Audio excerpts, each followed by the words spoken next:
যারাই অপপ্রয়াস চালাবেন জনগণ তাদেরকে রুখে দেবে। ঢাকা 15 আসন যেখানে বাংলাদেশ জামাত ইসলামীর আমির ডাক্তার শফিকুর রহমান সাহেব ইলেকশন করবেন, গত রাত্রে তার 12টি নির্বাচনী ক্যাম্প কে বা কারা পুড়িয়ে দিয়েছে, ভেঙেছে, একদম টোটালি ডিস্ট্রয় করে ফেলেছে। আমরা ইসিকে কথাগুলো বলেছি তাদেরকে যে এখন ঢাকা শহরে এবং বড় রাস্তার পাশে, এগুলো এমন না যে খুব অপরিচিত জায়গাতে এই বিষয়টা, সেখানে এই ধরনের যদি নির্বাচনী ক্যাম্প ভাঙচুর হয় তাহলে আইনশৃঙ্খলা যারা দায়িত্বে আছেন তাদের আসলে কতটুকু রেসপন্সিবিলিটি এটা নিয়ে প্রশ্ন তো দেখা দেবেই। আমরা তাদেরকে বলেছি এই সমস্ত বিষয় কোয়ারি করে ব্যবস্থা গ্রহণ করার জন্য। এর আগেও একটা ঘটনা ঘটেছে গতকালকে, সেখানে একটা লিফলেট আপনারা দেখেছেন কে বা কারা ছেড়েছে যে বিকাশে টাকা দেওয়া হবে, আপাতত অ্যাডভান্স তো দিলাম, বাকি এত থাকলো, আর আল্লাহর উপর হাজির নাজির দিন এগুলো কাউরে বলবেন না বলে আবার এটা লিফলেটটা ছাপানো হয়েছে, ডিস্ট্রিবিউট করা হয়েছে। আবার আরেকটা দলের দেখলাম যে কিছু সময় পরে সেই দলের অফিসে এটা নিয়ে আবার ব্রিফিংও করেছে। নতুন লাইফবয় অ্যালোভেরা শ্যাম্পু, চুল করে ন্যাচারালি স্ট্রং, মাত্র 2 টাকায়।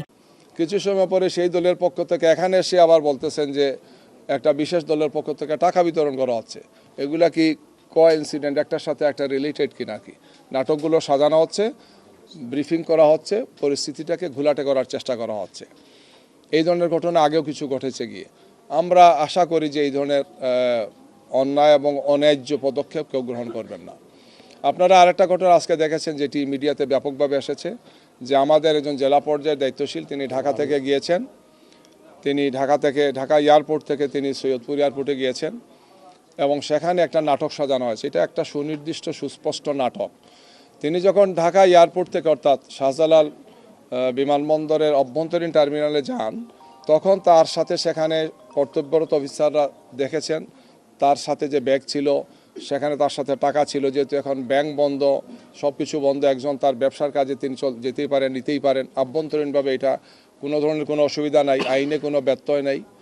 কিন্তু সৈয়দপুর এয়ারপোর্টে পৌঁছার পরে সেখানে পুলিশ কিছু চিহ্নিত সাংবাদিকদেরকে নিয়ে এসে এই কাজটি করেছেন গিয়ে। এবং আমরা এটাও জেনেছি যে পুলিশ অফিসার কাজটি করেছেন তিনি আগের যে সেই কুখ্যাত মনিরুল ইসলামের সহযোগী হিসেবে তার একটা পরিচিতি আছে।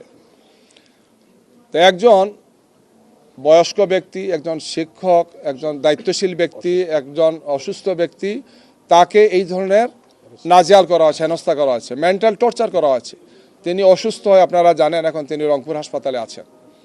তো এই যে ঘটনাটা যিনি ঘটালেন, আমরা এসিকে বলেছি যে এটা আপনাদের একটা দায়িত্ব আছে, এটা ক্লিয়ার করা উচিত যে আমি কোনো ক্রিমিনাল অফেন্স করলাম না, আমার কাছে কিছু টাকা পাওয়া গেছে, এর ভিত্তিতেই আমাকে আমার সম্মান মর্যাদা আমার দলকে প্রশ্নবোধক করা হচ্ছে।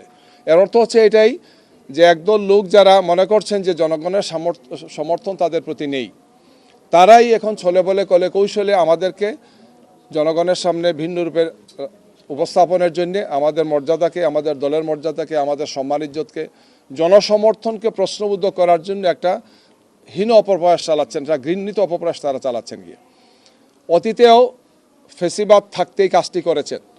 আমাদের জামাতের অফিস থেকে এসে আমাদের কাগজপত্র নিয়ে গেছেন, টাকা পয়সা নিয়ে গিয়েছেন, বলেছেন যে জামাত এগুলো নিয়ে মানি লন্ডারিং করবে, বড় মামলা দিয়েছেন। এটা আমরা ফেস করেছি, আমি নিজে সেই মামলার ট্রায়াল লয়ার ছিলাম, যে মামলা থেকে আমরা বেকসুর খালাস পেয়েছি, সব টাকা আমরা ফেরত পেয়েছি। আমরা তো বলেছি যে এটা আমাদের দলের বিষয়। তো এই ধরনের বিষয়গুলোকে তখন করা হয়েছে। আমরা এই সময়টা আশা করি না। ফেসিবাদ বিদায় নিয়েছে, এই সময় এই ধরনের মিথ্যা তথ্যের ভিত্তিতে ব্যক্তিকে বা তার দলকে প্রশ্নবোধক করা, জনগণের সামনে তাদের সম্মান মর্যাদাকে নষ্ট করার, যারাই অপপ্রয়াস চালাবেন জনগণ তাদেরকে রুখে দেবে। আমরা একটি সুন্দর, শান্তিপূর্ণ, উৎসবমুখর পরিবেশে আমরা নির্বাচন দেখতে চাই।